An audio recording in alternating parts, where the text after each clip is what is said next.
ঘুম ভাঙা নিয়ে এতটুকু চিন্তা করতে হবে না ঋত্বিকের। সে মোবাইলের ঘড়িকে অন করে রেখেছে। ঘুম না ভাঙুক, ঘড়ি ঠিক তার সময় মতো জানান দিয়ে দেবে। এতক্ষণে তো ঋতুর অঘরে ঘুমানোর কথা। ঠিক ঘড়িতে 3:40। পাশে শুয়ে থাকা ঋতুর মোবাইলে সবার আগে বেজে ওঠে একটা গো গো আওয়াজ। কোনো রকম শব্দযুক্ত করা নেই, মোবাইলটা কেঁপে উঠছে বারবার।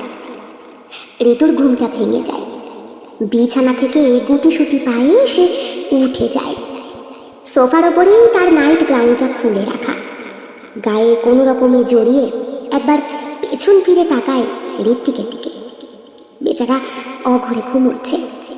মুখে একটা শব্দ করে ঋতু আস্তে আস্তে বেডরুমের দরজাটা খুলে বেরিয়ে যেতে শুরু করে নিচে। 3তলা বিরাট বড় বাড়িতে ঋত্বিকের সঙ্গে ঋতু থাকে। বিবাহিত জীবনের আজ 3টে বছর হতে চলল। ঋতু একটা কোঅপারেট কোম্পানিতে চাকরি করে, ঋত্বিক ওর কোম্পানির বস। ঋতুর দৈহিক সৌন্দর্যের সঙ্গে সঙ্গে ওর মেধা রীতিমতো পাগল করে দিয়েছিল ঋত্বিককে। সেই কারণেই তো ঋতুকে এক প্রকার বাবা মার কাছ থেকে ছিনিয়ে নিয়ে এসেছিল সে। ঋতুর বাবার কাছে বিয়ের প্রস্তাব দিতে এতটুকু ভয় পায়নি। 3 বছর আগের দেখা ঋত্বিক আর এখনের ঋত্বিকের মধ্যে বিস্তর পার্থক্য। প্রথম থেকেই, অর্থাৎ ছোটবেলা থেকেই মাথার চুল বেশ পাতলা হওয়ার দরুন বয়স বাড়তির দিকে যেতেই টাক পড়ে গিয়েছে ঋত্বিকের। বয়স 36 বছরের কাছাকাছি। ঋতু ওর থেকে বছর 5 ছোট। একই কোম্পানিতে দুইজনের চাকরি। বিয়ে দেওয়াতে বেশ খুশি হয়েছিলেন ঋতুর বাবা। কলকাতা থেকে দিল্লিতে থাকে ওরা। এই বিরাট বড় বাড়িটা একার সম্পত্তি ঋত্বিকের, পৈতৃক নিবাস। পিঠোপিঠি ভাই বোনও নেই, বাবা মা কেউই বেঁচে নেই।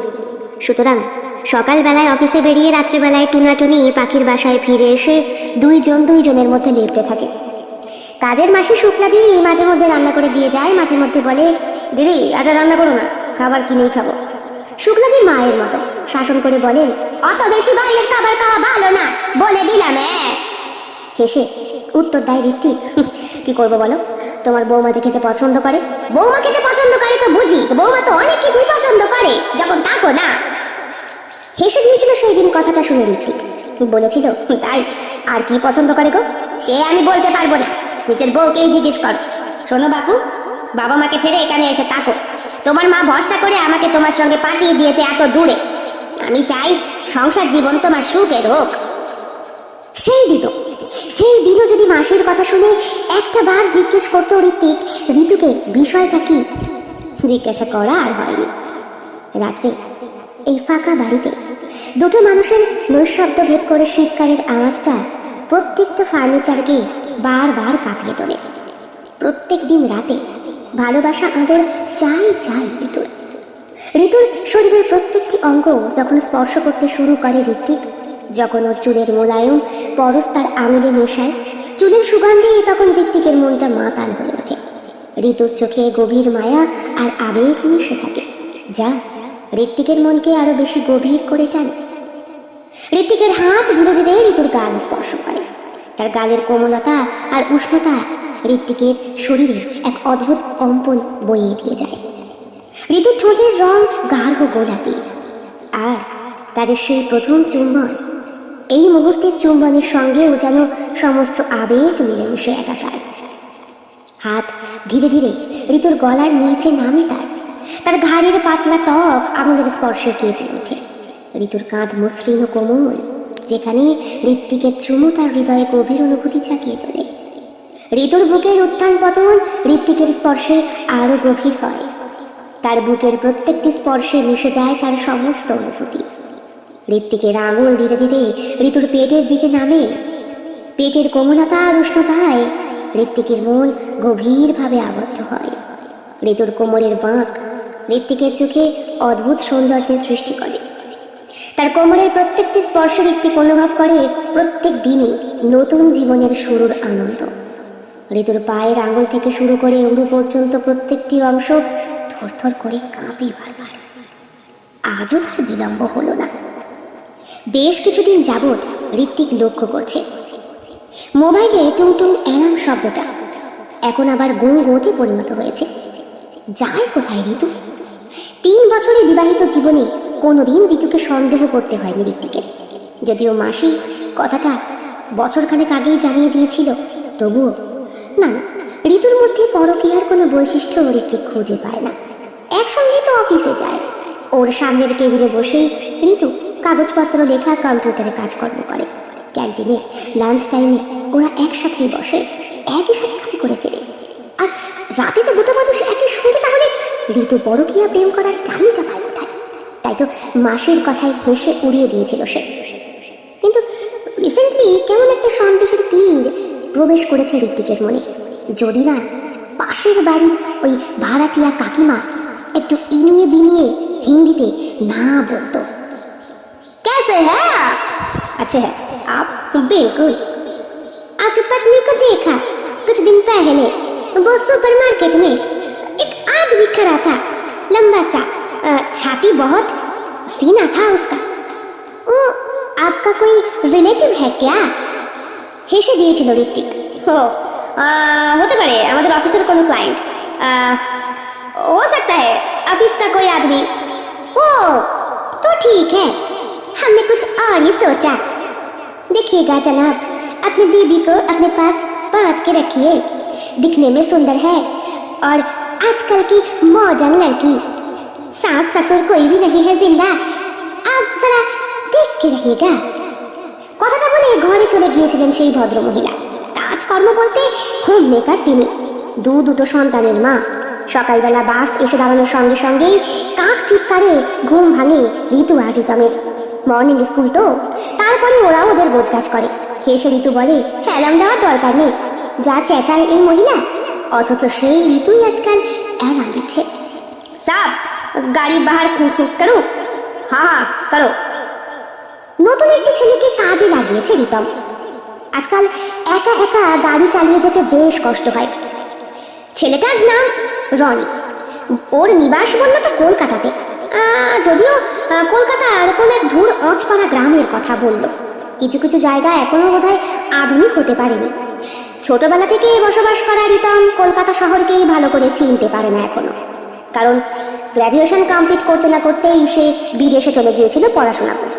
সেখান থেকে উচ্চ ডিগ্রি এনে এই কোম্পানিতে জয়েন করে। গাড়ি বার করে ছেলেটির বয়স আন্দাজ 25-26 বছর হবে।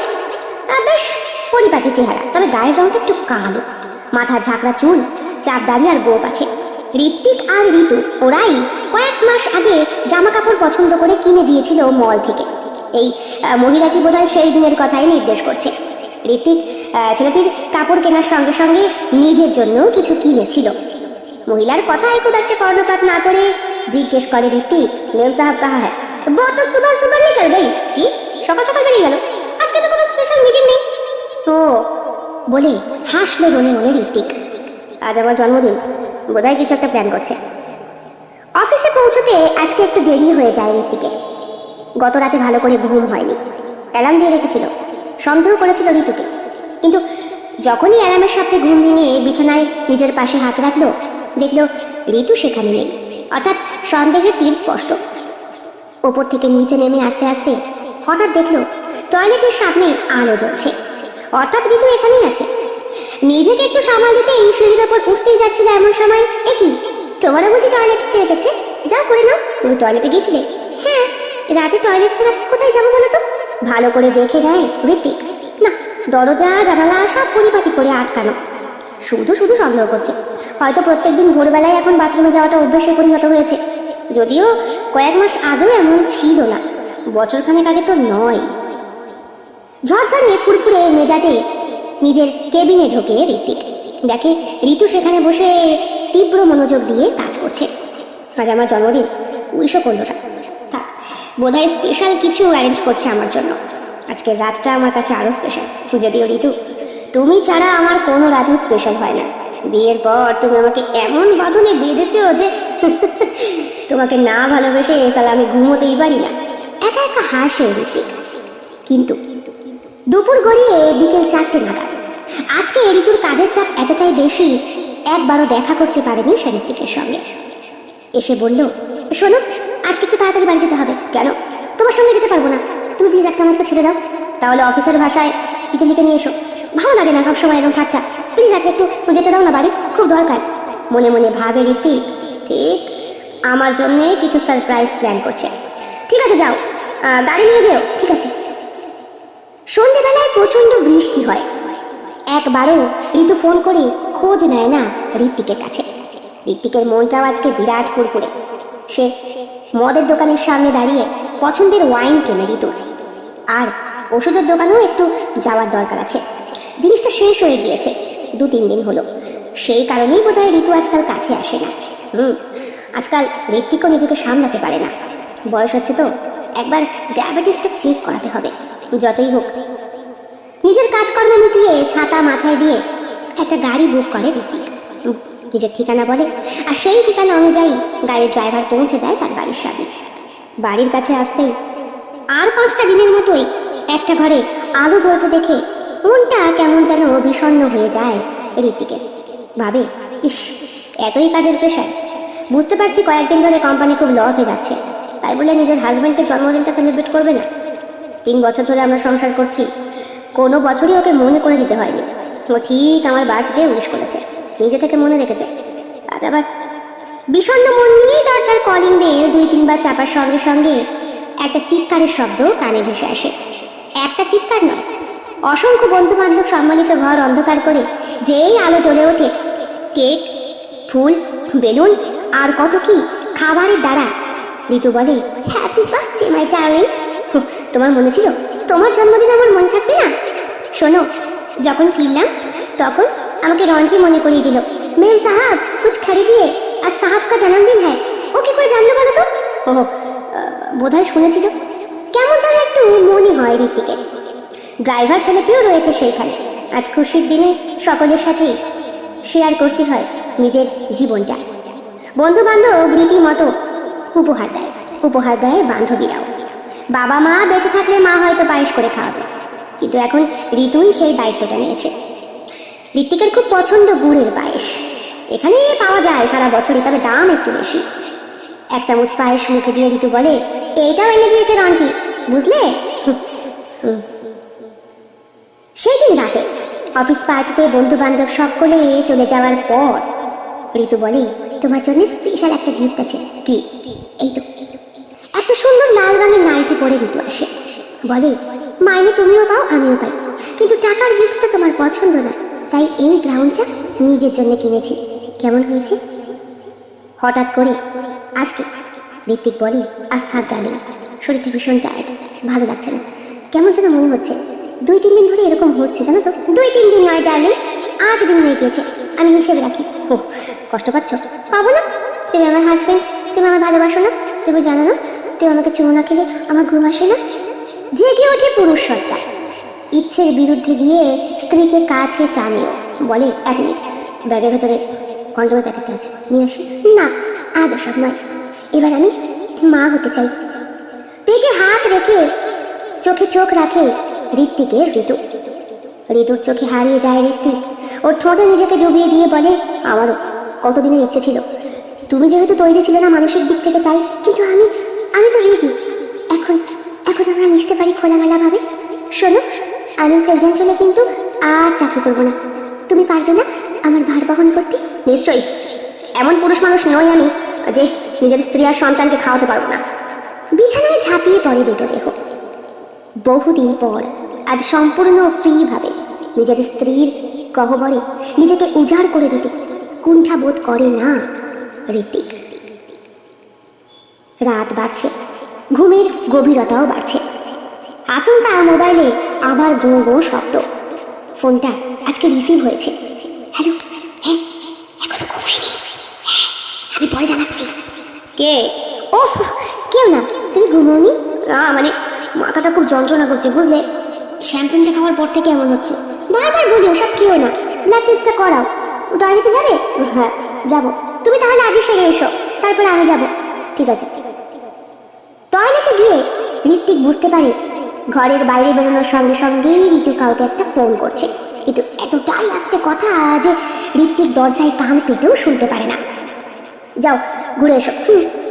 ঋতু টয়লেট থেকে ঘুরে আসে, তার চোখে মুখে একটা অদ্ভুত বিষণ্ণতার ছাপ। কি হয়েছে? Any problem? না না, কিছু হয়নি, আসলে ঘুম আসছে না গো। ঘুম আসছে না? মাথা টিপে দেবো? না না লক্ষ্মী শোনো, তুমি ঘুমো। ঋত্বিক কখন ঘুমিয়েছে জানে না, তবে এইটা টের পেয়েছে ভোর নাগাদ ঋতু আবার ওর কাছে বিছানা ছেড়ে উঠে গিয়েছিল। কিন্তু ঘুমের গাঢ়ত্ব এতটাই বেশি ছিল যে ধরতে পারেনি ঋত্বিক। পরের দিন সকালবেলা উঠে ঋত্বিক দেখে ঋতু ওর জন্য খাবার তৈরি করছে। শুক্লা মাসি আসেনি? না, আজকে মাসিকে আসতে বারণ করেছি। কেন? আজকে তোমার জন্য নিজের হাতে খাবার বানাবো। কি ব্যাপার, আমার বউ আজকে আমার প্রতি এত বেশি ভালোবাসা দেখাচ্ছে? ঋত্বিক ঋতুকে পেছন দিক থেকে জড়িয়ে ধরে, ওর ঘাড়ের কাছে চুলগুলোকে সরিয়ে চুমুল দিতে যাবে এমন সময়, কি তোমার ঘাড়ের কাছটা এমন লাল হয়ে আছে কেন? ফর্সা মানুষের গা তো, তাই সামান্য স্পর্শেই রক্ত জমাট বেঁধে যায়। ঋতু চুল দিয়ে ঢেকে বলে, মনে নেই গতকাল রাতে কি টর্চার করলে? কিন্তু আমার যতদূর মনে আছে আমি তো তোমাকে কামড়াইনি। ওরকম সবাই বলে, যখন থাকো আমার উপরে তখন হুঁশ থাকে কত রকম ভাবে তুমি আমায় টর্চার করো। কথাটা হজম করে নেয় ঋত্বিক। কালকে অফিস পার্টিতে ওর খুব কাছের এক বন্ধু বরুণ বলেছিল, ঋতুর চালচলন আমার খুব একটা ভালো লাগছে না, বুঝলি? 3 বছর আগে ওকে যেরকম দেখেছি এখন ওর মধ্যে অনেক পরিবর্তন। কিরকম বলতো? এই দেখ, 3 বছর আগে যখন তুই ওকে বিয়ে করে এখানে নিয়ে আসলি, অফিসে জয়েন করেছে সে তো আগে থেকেই। ও পৈতৃক ভিটে কলকাতা থেকে যখন বিয়ে করে পার্মানেন্টলি তোরা চলে এলি, তখনও কিন্তু ও এরকম ছিল না। দেখ, মেয়েরাও যেমন ছেলেদের বুঝতে পারে, ছেলেরাও তেমনি বুঝতে পারে। কথায় কথায় ঋতু আমার দিকে তাকিয়ে এমনভাবে চোখে ইশারা করে, হাসে। শুধু আমি কেন রে, অলোকের দিকে তাকিয়েও করেছে, এমনকি অভিষেকের দিকে তাকিয়েও।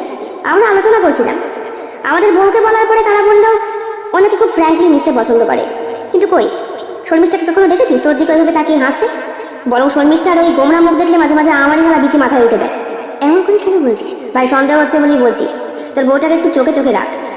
মানছি নিজের স্ত্রী সম্পর্কে এমন মন্তব্য কেউই শুনতে পছন্দ করে না, বিশেষ করে ঋতুর মতো একটা স্মার্ট মেয়ে যে এক হাতে সংসার অফিস সবটা সামলাচ্ছে, তোকেও সামলাচ্ছে, আজ বছর 3 হতে চললো। তবুও মানুষের মন না মতি, বুঝলি তো? একটু সন্দেহ হচ্ছে তাই বললাম। রিতম নড়ে চড়ে বসে, খাবার দাবার খেয়ে বলে, আজ অফিস যাবে না? না, ভাবছি এখন থেকেই ছুটিটা পার্মানেন্টলি নিয়ে নেবো। তার মানে তুমি শিওর যে বাচ্চা আসবে?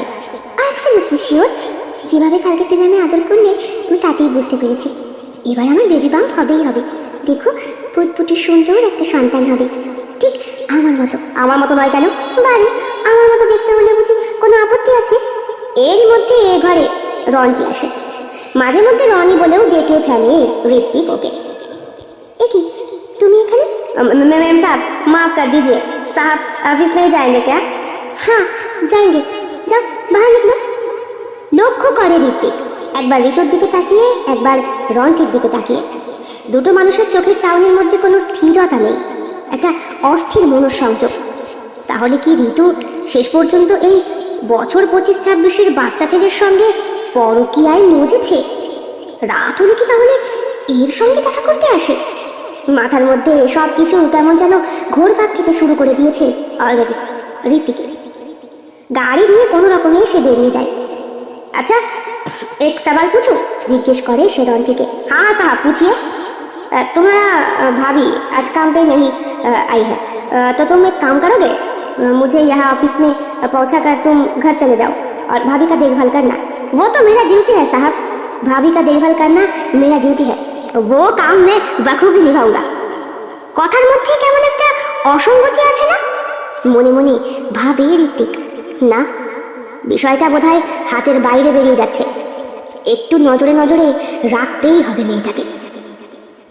সেই দিন সন্ধ্যেবেলায় তাড়াতাড়ি বাড়ি ফিরে আসে ঋত্বিক।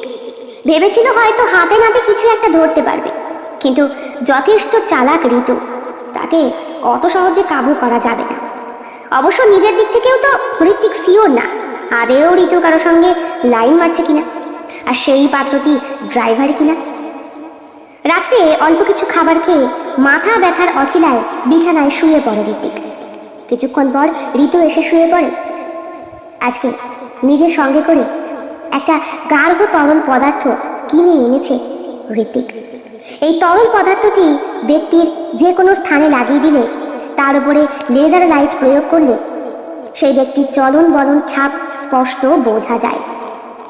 ঋতু গভীর ঘুমে আচ্ছন্ন দেখে ব্যাগ থেকে ওই জেলি জাতীয় তরল বস্তুটি বের করে সে ঋতুর হাতের তলায় এবং পায়ের তলায় লাগিয়ে দেয়। কিছুক্ষণের মধ্যে এই চ্যাটচ্যাটে বস্তুটা শরীরের স্কিনের সঙ্গে টাইট হয়ে আটকে যাবে। এই বস্তুটা ওকে দিয়েছে ওর ডক্টর বন্ধু অলোক। আজ অফিস থেকে ফেরার পথে অলোককে নিজের মনের কথা জানাতেই অলোক বলেছিল, তুই বাবা হতে চলেছিস আর এখন এসব সন্দেহ প্রকাশ করছিস? মানে? হ্যাঁ, এই তো তোর বার্থডে বেশ কিছুদিন আগে, ধরে নিতে প্রায় দিন 20-21 আগে তোর স্ত্রী এসেছিল প্রেগনেন্সি রিপোর্ট নেবার জন্য। আমার কাছে টেস্ট করিয়ে গেল ফুললি তুই বাবা হতে চলেছিস। তোর পার্টিতে তোকে কতবার কথাটা জিজ্ঞেস করবো বলে ভাবলাম, কিন্তু হলোই না। আর আমার যা সন্দেহ হচ্ছে, তোর স্ত্রী বোধহয় তোকে জন্মদিনে এইটাই উপহার দিতে চেয়েছিল। আমি যখন পৌঁছে জিজ্ঞেস করলাম, কি হাজব্যান্ড জানে? না না, এখন কেন জানলে? ওটা তো স্পেশাল গিফট, ওটা আমি আলাদাভাবে দেবো। আমি চাই তুমি ওই খবরটা তোমার বন্ধুকে না দাও, কেমন? ঠিক আছে, তোমার যা ইচ্ছে। সাবধানে কিন্তু থেকো ঋতু। তোমার প্রথম মাস ভীষণ সাবধানে চলাফেরা করো, আর পারলে এখন অফিস যাওয়াটা বন্ধ করো। তোমার যা পজিশন দেখলাম, আর তোমার তো বয়সটা একটু বেশি হয়ে গিয়েছে, তাই একটু সাবধানে থাকতে হবে। Take rest. কি বলছিস এগুলো অলোক? হ্যাঁ, কেন বলতো? নিজের স্ত্রীর কেচ্ছা কেলেঙ্কারির কথা ঢোল পিটিয়ে কাউকেই জানাতে ইচ্ছে করে না। কথাটা হজম করে নিয়ে সে বলল, এমন কিছু একটা ওষুধ দিত, বাড়িতে ভীষণ ইঁদুর ছোঁচোর উৎপাত হয়েছে, কোথায় থাকছে আইডেন্টিফাই করতে পারছি না। এমন কিছু আছে যেগুলো ছড়িয়ে রাখলে বোঝা যাবে? দেখ, একটা জেল আছে, ওটা দিয়ে তুই মেঝে পরিষ্কার করতে পারিস, মুছতে পারিস। আর রাত্রেবেলা লেজার লাইট অ্যাপ্লাই করলে মেঝের মধ্যে কোথায় কোথায় সেই প্রাণীর পায়ের ছাপ পড়েছে তুই স্পষ্ট দেখতে পারবি আর বুঝতেও পারবি। কেন, ইঁদুর মারার বিষ ব্যবহার কর না। না রে ভাই, সব কাঁটা বিষে ওপড়ানো যায় না।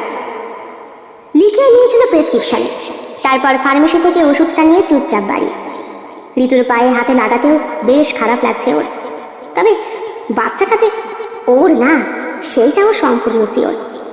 এই কারণে এই ঋতুর সন্তান নেওয়ার এত ইচ্ছে। অলরেডি সে প্রেগনেন্ট হয়ে বসে রয়েছে। 9 মাসেও স্বাভাবিক শিশুর জন্ম হয়, সুতরাং সবটাই ঋতুর প্ল্যান মাফিক। কিন্তু বাচ্চার বাবাটাকে, ওইটা জানতে না পারলে তো শান্তি হচ্ছে না ঋত্বিকের।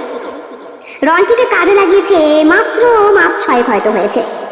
এর মধ্যে কি রন্টির সঙ্গে ওরফে রনির সঙ্গে ঘনিষ্ঠতা, নাকি কোনো গোপন বন্ধু তার গভীর প্রণয়ের সঙ্গে আসক্ত হয়েছে ঋতুর সাথে? না, শর্মিষ্ঠাকে খুব ভালোবাসে বরুণ, আর অলোক তার স্ত্রী বনানীকে। কেউ কাউকে ছাড়তেই পারবে না। রইল বাকি অভিষেকের কথা। সে তো টুসির সাথে রীতিমতো লাইন মারছে, দিন রাত ফোনে গল্প করছে, লিভ টুগেদার করছে। বাড়ি থেকে রেজিস্ট্রি করে দিয়ে 2 গরুকে একেবারে ছেড়ে দিয়েছে। বাঁধা গরু ছাড়া পেলে মাঠে তো মুখ দেবেই, কিন্তু তাই বলে ঋতুর সঙ্গে যথেষ্ট সম্মান করে ওরা। আর বন্ধু হয়ে বন্ধুর চোখের দিকে তাকিয়ে তাহলে কথা বলতে পারতো না, যেভাবে অলোক আজকে বলল। ঠিক রাত বাড়তেই আজকে মোবাইলটা গো গো করে ওঠে। চালাক ঋত্বিক নিজেও আজকে অ্যালার্ম দিয়েছে, তবে ঋতু ওঠার কিছুক্ষণ পর সে ওঠে। ঋতু হাসে, সোনা তুমি ঘুমো। মাথায় তো চুল নেই, তাই টাকের ওপরে চুমু খেয়ে ঋতু বিছানা থেকে নেমে যায়। গ্রাউন্ডটা পরে পা টিপে টিপে এগোয়। বেচারি জানেই না ওর হাতের তালুতে আর পায়ের তালুতে যে লাগানো রয়েছে একটা জেল, যেটা মেঝের মধ্যে ওর পায়ের ছাপকে স্পষ্টত জানিয়ে দিচ্ছে। 10 মিনিট, 15 মিনিট, 20 মিনিট, তখনও ঋতু ওপরে উঠে আসে না।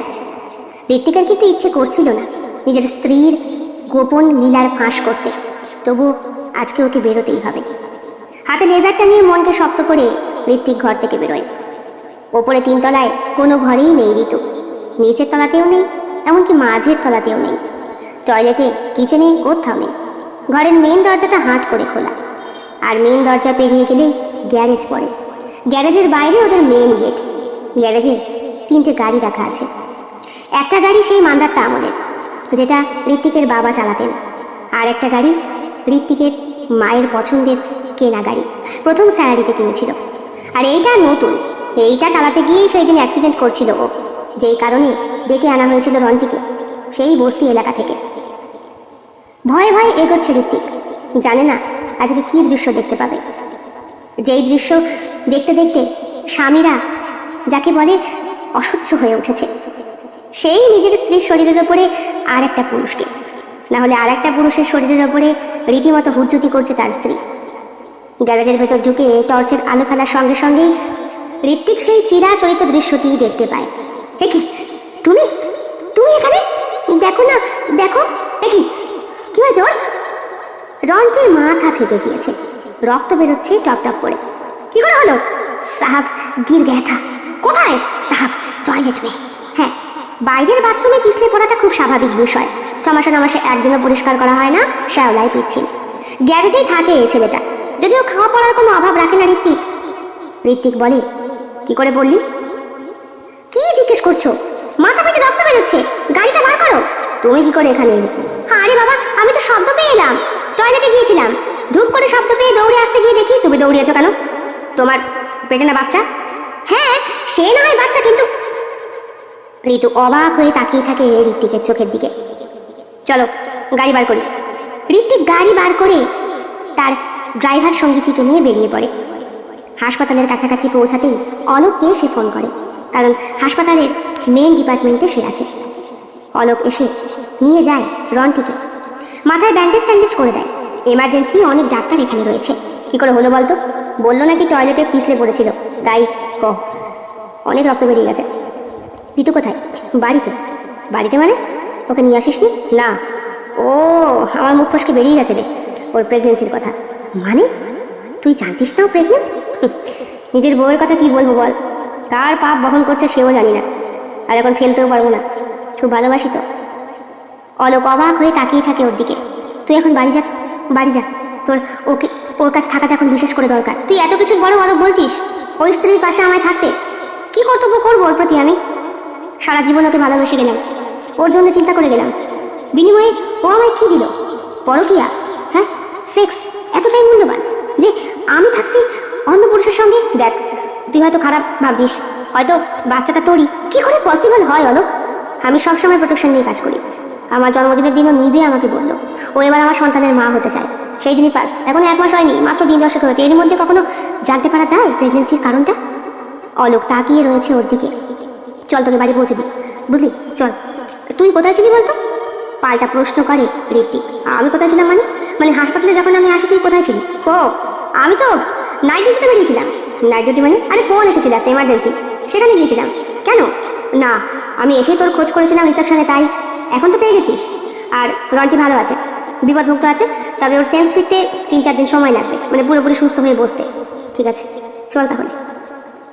রাত্রের নিস্তব্ধতা ভেদ করে গাড়ি চলছে। সাঁই সাঁই করে অনেক গাড়ি ওই 4 চাকার পাশ দিয়ে চলে যাচ্ছে। বসে বসে গান গাইছে অলোক। ঋত্বিক বলে, চুপ কর, আমার জাস্ট ভালো লাগছে না, অসহ্য লাগছে এই সুরটা। কেন? অসহ্যের কি আছে? তোর কপাল ঘুরেছে তাই একটু গান গাইছি। তুই এখন কি করতে চাস শীতের সঙ্গে? কিছু করতে চাই না। দেখ অলোক, পারলে ওকে আমি মুক্তি দিতাম, কিন্তু ওকে যে এখন সামনাসামনি জিজ্ঞেস করবো সেই উপায়টাও আমার নেই। আমার নিজেরই কেমন একটা লজ্জা লাগছে, মনে হচ্ছে আমি ওকে সর্বসুখ দিতে পারিনি। আমি আমি জাস্ট। অন্ধকার গলির মধ্যে গাড়িটা আসতেই গাড়ির সামনের হেডলাইটটা দপ করে নিভে যায়। কি হলো? কি জানি। তোর কাছে আলো আছে? হ্যাঁ আছে। পকেট থেকে টর্চ বার করতে গিয়ে ঋত্বিক দেখে লেজার লাইটটা সে পকেটে করিয়ে নিয়ে এসেছে। বাহ, লাইটটা বেশ সুন্দর। লেজার লাইটটা অন করার সঙ্গে সঙ্গে রাস্তায় আলো পড়লো ঠিকই, তার সঙ্গে সঙ্গে অলোকের পরনের জ্যাকেটেও ঋতুর হাতের ছাপটা ফুটে উঠতে দেখে বুকের ভেতরটা মোচড়ে দিয়ে ওঠে ঋত্বিকের। কিরে, অফ করলি কেন? জ্বালা? হ্যাঁ হ্যাঁ হ্যাঁ। গাড়ি স্টার্ট করতেই গাড়ির আলো আবার জ্বলে ওঠে। অলোক বলে, নিভে দে এবার। ঋত্বিক চুপ করে অলোকের দিকে তাকিয়ে। অলোক হয়তো বিষয়টা রিয়েলাইজ করতে পারেনি। নে, তোর বাড়ি আবার চলে এসেছে। শোন, ওর সঙ্গে ভালো করে ব্যবহার কর, খারাপ ব্যবহার করিস না। বেচারি ভুল করে ফেলেছে, কি আর করা যাবে বল? হতেই পারে ও হয়তো ইচ্ছা করে করেনি, ওটাও ওকে প্রেশার দিয়ে করানো হয়েছে। তাছাড়া তোর বউ তো কম সুন্দরী না, আমাদের প্রত্যেকটা বউর থেকে তোর বউ সব থেকে বেশি সুন্দরী।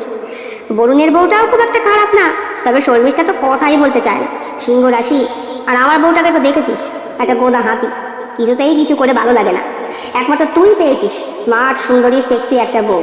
সত্যি তোর বউয়ের প্রতি কিন্তু আমরা সকলেই ক্র্যাশ। বরুণ স্বীকার করবে না, কিন্তু আমি স্বীকার করছি। টেক কেয়ার, ভালো থাকিস। আর ওকে আগামীকাল নিয়ে আসিস নার্সিংহোমে, একবার চেক আপ করে দেবো খুনি। বাচ্চাটা কেমন আছে আমার জানতে হবে। ঋত্বিক কলুর গলদ হয়ে বাড়ির গেটের সামনে দাঁড়িয়ে থাকে। অলোকের গাড়ি বেরিয়ে যায়। পা দুটো আর চলছে না, মনে হচ্ছে এক জায়গায় স্থির। সন্দেহ করেছিল ড্রাইভারের সাথে, কিন্তু এ দেখি অন্য কিছু। তাহলে হয়তো মেলামেশা করছিল যখন, তখন ওই ড্রাইভার রন্টি কিছু টের পায়নি তো। গোপন কোনো দৃশ্য বাইরের বাথরুমের জানলা দিয়ে দেখতে গিয়েই হয়তো সে পিছলে পড়ে। না না, নিজের মনে আলাপ সানাব্যকে সন্দেহের তীরটাকে ছুঁচালো করে লাভ নেই। যখন ঘরের মধ্যেই শত্রু রেডি, তখন আর বাইরের লোকে দোষ দিয়ে কি হবে। ঋতু, ঋতু দরজাটা খোলো। দরজা খোলে ঋতু। চোখ মুখ বিভৎস অন্ধকার, যেন মনে হচ্ছে অসংখ্য প্রশ্ন ওর চোখে, কিন্তু কোনো উত্তর নেই। ঋতুর মাথায় হাত বুলিয়ে দিয়ে ঋত্বিক বলে, বিষয়টা আমাকে জানিয়ে দিলেই পারতে। আমি সেই হাজবেন্ড নই যে স্ত্রীর কষ্ট বুঝবো না। আর বেশি কিছু তোমাকে জিজ্ঞেস করবো না। সন্তানটা আমার, আর আমার পরিচয়েই বড় হবে। নিশ্চিন্ত থাকো, তোমায় খুব ভালোবাসি গো, ত্যাগ করতে পারবো না। আর সব গল্পের শেষে যদি স্বামী স্ত্রীর এই ত্যাগই থাকে, তাহলে শালা কিরকম মানুষ হলাম আমি? এত গল্প শুনেও শুধু ত্যাগই মেরে গেলাম। ঋতু জড়িয়ে ধরে ঋত্বিককে, কিছু বলতে যায়। ঋত্বিক ওর ঠোঁটে হাত রেখে বলে, এই ঠোঁট দুটো আমার, এই শরীরটা সম্পূর্ণ আমার, আর এই শরীরের ভেতরে যেটা বেড়ে উঠছে ওটাও আমার। সবসময় মেয়েদের সৌন্দর্য তাদের চরিত্রকে খারাপ করতে পারে না ঋতু। আমি মানছি তুমি পরিস্থিতির শিকার হয়েছিলে, তবে কার কাছ থেকে এটা আমি জানতে চাই না, কারণ আমার জীবনে বাবা মানেই তো। তাই তোমার থাকাটা ভীষণ জরুরি। যেমন তোমার থাকাটা বাঞ্ছনীয়, তেমন বাঞ্ছনীয় আমার বন্ধু বান্ধবের অবস্থানটাও। তবে তোমায় কথা দিচ্ছি, ওদের সাথে খুব একটা আর মেলামেশার চেষ্টা করবো না। আগামীকাল তৈরি হয়ে নিও, নতুন একটা নার্সিংহোমে যাবো, ওইখান থেকেই তোমাকে চেক আপ করাবো। ঋতুর চোখে টপ টপ করে জল পড়ে। ঋত্বিক বলে, রোজ রাত্রেবেলা কার সঙ্গে দেখা করতে উঠতে? ওই প্রেমিকের সঙ্গে নাকি? না, যখন এইভাবে আমায় ক্ষমা করে দিলে, তখন আর না হয় নাই জানলে। কিছু কিছু জিনিস উচ্চই থাক না। বেশ, আমি জরুর গোলাম, যেভাবে চালাবে সেভাবেই চলবে। চল। দরজাটা বন্ধ করে দিয়ে ঘরে ঢোকে ঋত্বিক। ঋতু বলে, তুমি হাত মুখ ধুয়ে এসো, আমি বিছানা রেডি করছি। চাদরটা এদিক ওদিক হয়ে গিয়েছে। তাছাড়া আমার হাতের তালু পায়ের তালু কেমন যেন জ্বলছে, জানো তো? ঋত্বিক হাসে, জ্বলবে তো, জেল লাগানো তো। আর এই জেল লাগানোর ঘন্টাখানেকের মধ্যে ওটা সাবান দিয়ে পরিষ্কার করে ফেলতে হয়, নাহলে মেঝের মধ্যে ক্ষয় ধরে যায়। সেখানে মানুষের হাতের তালু পায়ের তালুতে তো ক্ষয় ধরাটা খুব স্বাভাবিক। তুমি কাজ করো, তুমি বিছানাটা পরিষ্কার করো, আমি বরং রান্নাঘর থেকে তোমার জন্য একটু গরম জল করে নিয়ে যাই। কেন? ওই তোমার হাতে তালু পায়ে তালু পরিষ্কার করে দেবো কোনি, সেই কারণে। ঠিক আছে, তুমি আমায় এতটা ভালোবাসো? কি করবো বলো, তুমি যে আমার শুরু, তুমি যে আমার শেষ, ছাড়তে পারবো না। ঘরে চলে যায় ঋতু। ঋত্বিক বিষণ্ণ পা দুটোকে ঠেলতে ঠেলতে রান্নাঘরে ঢোকে। গ্যাস অন করে গরম জল করে ঠিকই, ইচ্ছে করেই গ্যাসের সুইচটা অফ করে না। যাক, সব কিছু চলে পুরে শেষ হয়ে যাক, আমার ঋতুর সঙ্গে আমিও চলে যাই। যতই মুখে বলি না কেন, মানতে পারবো না ওই বাচ্চাটাকে। ওটাতে বিষ আমার নজরে, আর সেটা অলোকের। সকালবেলা উঠে যখন ঋতু গ্যাস ওভেনের সামনে আমার জন্য চা করবে, তখন এই পুরো বাড়িটা একদম নিঃশেষ হয়ে যাবে। থাক, ছেলেটা তো প্রাণে বেঁচে গেল, ওই রন্টি। মা বাবার কোল তো খালি করলাম না। আর ঋতু তো আমার, ওর মতো চরিত্রহীনা মেয়ে আর অন্য 5টা পুরুষের জীবন যাতে নষ্ট না করতে পারে, তার জন্য না হয় একসঙ্গেই বলি হলাম। কোথায় গেলে? এই তো যাই। গ্যাসের গন্ধ আসছে মনে হচ্ছে। আরে না না, বাইরে ড্রেন থেকে আসছে। ওই পড়ে গেছিল না রন্টি, ওই জন্য। বলো তো ছেলেটা কিভাবে পড়ে গেল? আমি তো ওই শব্দ শুনি। মনে মনে বলে ঋত্বিক, এখনো এখনো একবারও বলছো না আমার কোন বন্ধু করেছে? থাক, কথাটা না হয় তুমি সঙ্গে করে নিয়েই বড় লোকে যেও, আর তোমার সঙ্গে সঙ্গে আমি যাব। পরের দিন হাসপাতালের বেডে শুয়ে চলন্ত টিভিতে রন্টি দেখতে পায়। কিছুক্ষণ আগে খবর পাওয়া গেল, বিজনেসম্যান ঋত্বিক চৌধুরী এবং তার স্ত্রী ঋতু চৌধুরী বাড়িতে অগ্নিসংযোগ হয়ে মারা গিয়েছেন। বাড়ির প্রত্যেকটা অংশ আগুনে পুড়ে গিয়েছে। স্বামী স্ত্রীর মৃতদেহ আইডেন্টিফাই করার জন্য পুলিশের তৎপরতায় দমকল বিভাগে খবর দেওয়া হয়েছে এবং তারা এসে আগুন নেভানোর চেষ্টা করছেন। সাধারণ মানুষের দাবি, সকালবেলায় সিলিন্ডার ব্লাস্ট হয়ে একটা মারাত্মক শব্দ হয়। এলাকার লোকজন ছুটে এসে দেখে ততক্ষণে বাড়িতে আগুন ধরে গিয়েছে। রান্নাঘরে দাঁড়িয়ে বিভৎস চিৎকার করছে ঋতু, অথচ রান্নাঘরের দরজা খুলতে পারছে না। যদি খুলতে পারতো তাহলে হয়তো বাড়ির বাইরে বেরিয়ে আসতে পারতো।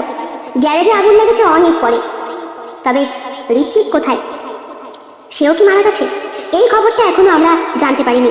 পুলিশ চেষ্টা করছে যত শিগগির সম্ভব আগুন নিভিয়ে ঘরে প্রবেশ করে দুটো মৃতদেহকে উদ্ধার করতে। খবর শেষ হয়ে যেতেই নার্স আসে। রন্টির মাথার ব্যথা কেমন আছে জিজ্ঞেস করে। রন্টির চোখ থেকে ঝরঝর করে জলের ধারা নেমে পড়ে। অলোক এসে বলে, ইস, কালকে রাতেও কথা বললাম, তুই যে এইভাবে চলে যাবি এটা আশা করিনি ভাই। আমি কি জবাব দেবো বলতো বরুণকে, কি বলবো? অলোক কান্না করছে। সিনিয়র ডাক্তারের চোখে জল দেখে অনেকেই প্রশ্ন করে। অলোক বলে, আমার বন্ধু আর বন্ধুর স্ত্রী এইভাবে কালকে রাতেও এসে এই ছেলেটাকে ভর্তি করে দিয়ে গেল। কি করে কি হলো আমি জাস্ট কিচ্ছু বুঝতে পারছি না। রন্টি ছুটে যায়, চেপে ধরে অলোকের কলার, বলে, क्यों क्यों मेरा मालकिन तेरा क्या बिगाड़ा था? क्यों ऐसा किया? बोल बोल कुत्ते बोल। অলোক বলে, মাথা খারাপ হয়ে গিয়েছে। রন্টিকে ঋতু আর ঋত্বিক খুব ভালোবাসতো তো, কলকাতার কোন বস্তি থেকে কুড়িয়ে নিয়ে এসেছিল ছেলেটাকে। ইস, এই একে সামলাও, আমি এখন একটু ওই বাড়ি হয়ে আসি। ते कमीने क्या बिगाड़ा था मालकिन तेरा? बोल क्या बिगाड़ा था? क्यों मारा उसको, क्यों मारा? বলে কান্না করতে থাকে রন্টি। অলোক চোখের জল মুছতে মুছতে বেরিয়ে যায়। অন্যদিকে রন্টি পাগলের মতো বিছানায় দা পাতে থাকে, কান্না করতে থাকে আর বলতে থাকে, মেরা বাচ্চা। কেমন লেগেছে আজকের নিবেদন? কমেন্ট বক্সে কমেন্ট করতে একদম ভুলবেন না। ভালো লাগলে অবশ্যই লাইক করবেন, শেয়ার করবেন। দেখা হবে আগামীকাল অন্য আরও একটি ভিন্ন স্বাদের গল্পের সঙ্গে। সকলে খুব ভালো থাকবেন, সুস্থ থাকবেন, পরিবারকে নিয়ে ঈশ্বরের কাছে এটাই কামনা করি। শুভরাত্রি।